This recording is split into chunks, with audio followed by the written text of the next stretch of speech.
Hello everyone, I am doctor Vandana Singh. I am MD biochemistry.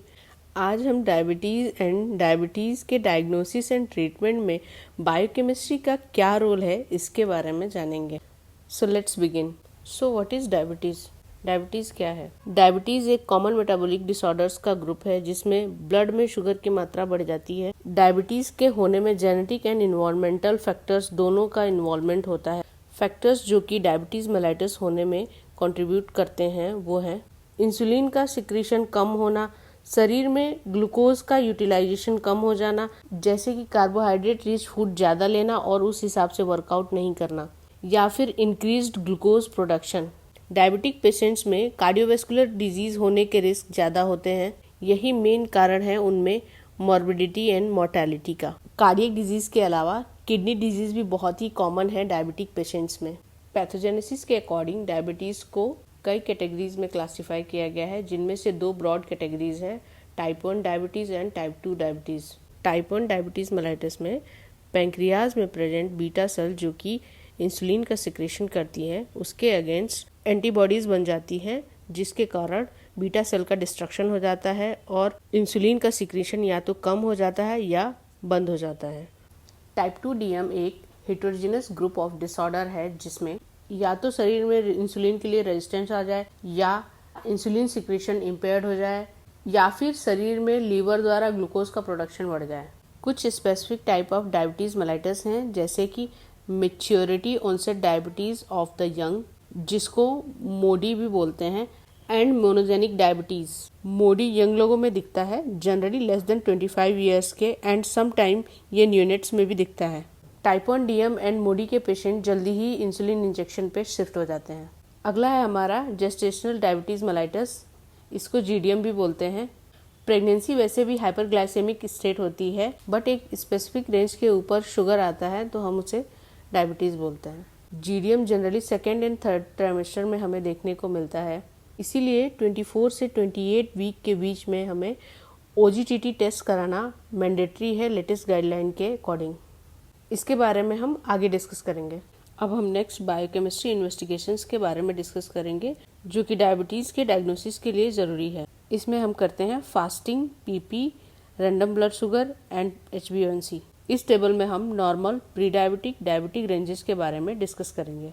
इसका reference मैंने Harrison के latest edition 2023 से लिया है। फर्स्ट है फास्टिंग ब्लड शुगर।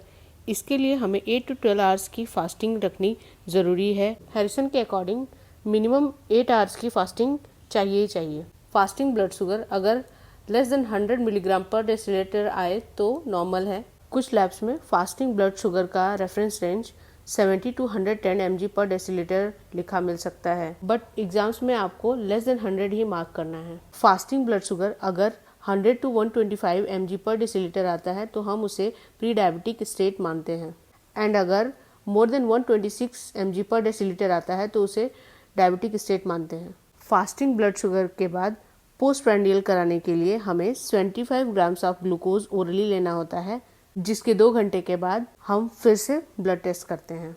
PP अगर लेस देन 140 mg पर डेसीलीटर आता है तो वो नॉर्मल रेंज होता है। अगर 140 to 199 आता है तो वो प्री डायबिटिक है, एंड अगर मोर देन 200 आता है तो वो डायबिटिक हो जाता है। रैंडम ब्लड शुगर के लिए भी रेंजेस सेम है, less than 140 normal, 140 to 199 pre diabetic, more than 200 diabetic है। एंड सबका फेवरेट HbA1c अगर लेस देन 5.6% आए तो वो नॉर्मल है, अगर 5.7 to 6.4% आए तो pre diabetic, and more than और इक्वल टू 6.5% आए तो डायबिटिक है। सैंपल्स के लिए हमें ध्यान रखना है कि fasting, PP and random blood sugar हमें ग्रे वायल में भेजना है, एंड फॉर HbA1c हमें EDTA वायल या पर्पल वायल का यूज़ करना है। नेक्स्ट है ओरल ग्लूकोज टॉलरेंस टेस्ट। नाम से ही समझ में आ रहा है कि इसमें हम ग्लूकोज देने के बाद टेस्ट करते हैं। इसमें फर्स्ट है 50 ग्राम OGTT, जो एक स्क्रीनिंग टेस्ट है। इस टेस्ट में फास्टिंग शुगर कराने की कोई ज़रूरत नहीं है। 50 ग्राम शुगर देने के 1 घंटे के बाद हमें टेस्ट करना होता है। अगर रिपोर्ट में मोर देन और इक्वल टू 140 मिलीग्राम पर डेसीलीटर रेंज आता है तो हम इसे डायबिटिक की तरफ कंसिडर करते हैं। नेक्स्ट है 75 ग्राम OGTT। ये एक डायग्नोस्टिक टेस्ट है। इसमें हम 8 to 12 आवर फास्टिंग के बाद फर्स्ट सैंपल लेते हैं, देन 75 ग्राम्स ग्लूकोज देने के बाद 1 आवर एंड 2 आवर के बाद टेस्ट करते हैं। अगर हमारा फास्टिंग रेंज मोर देन और इक्वल टू 95 आए एंड 1 आवर मोर देन और equal to 180 and 2 hour more than और इक्वल टू 155 आए, इनमें से कोई भी टेस्ट का रिपोर्ट इनके बराबर या इनसे ज्यादा आए तो हम इसे डायबिटिक कंसिडर करते हैं। कोई भी 2 टेस्ट की रिपोर्ट। नेक्स्ट है 100 ग्राम OGTT। ये भी एक डायग्नोस्टिक टेस्ट है। इसमें भी हम पहले फास्टिंग सैंपल लेते हैं, देन 100 ग्राम ग्लूकोज देने के 1 आवर 2 आवर एंड 3 आवर के बाद सैंपल लेते हैं। इसमें भी कोई भी 2 रिपोर्ट इन वैल्यूज के बराबर या इनसे ज्यादा आए तो हम इसे डायबिटिक कंसिडर करते हैं। कार्बोहाइड्रेट से रिलेटेड बायोकेमिस्ट्री में और भी टेस्ट होते हैं। ये इम्पोर्टेंट टॉपिक है नीट PG, INICT, FMG के लिए। फर्स्ट है मॉलिश टेस्ट। ये जनरल टेस्ट है किसी भी सैंपल में कार्बोहाइड्रेट की प्रेजेंस को चेक करने के लिए। नेक्स्ट है बेनेडिक्ट टेस्ट। इससे हम सैंपल में रिड्यूसिंग शुगर के प्रेजेंस को चेक करते हैं। देन नेक्स्ट है सेल्वेनॉफ टेस्ट। ये कीटोन शुगर के लिए पॉजिटिव होता है। नेक्स्ट है बारफोर्ड टेस्ट। ये मोनोसेकेराइड्स के लिए पॉजिटिव होता है। Next is very important test, GOD POD test. It is also known as glucose oxidase peroxidase test. It is an enzymatic test which is very commonly used in biochemistry lab for glucose estimation। और भी test blood glucose estimation के लिए करते हैं जैसे कि hexokinase test. So that's it for today. Thank you very much.